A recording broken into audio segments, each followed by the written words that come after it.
வணக்கம். கோவை நீலகிரி செய்திகளுக்காக செய்திகள் வாசிப்பது சரவணன். நீலகிரி மாவட்ட திமுக சார்பில் முரசொலி மாறனின் 92வது பிறந்தநாள் விழா.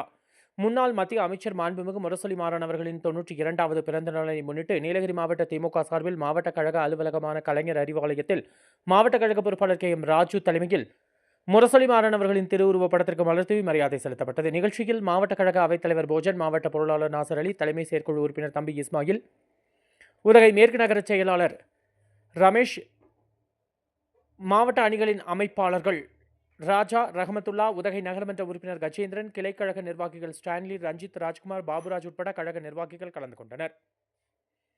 கோவை நீலகிரி செய்திகளுக்காக எமது சிறப்பு செய்தி ஆசிரியர் தமிழ் வெங்கடேசன்.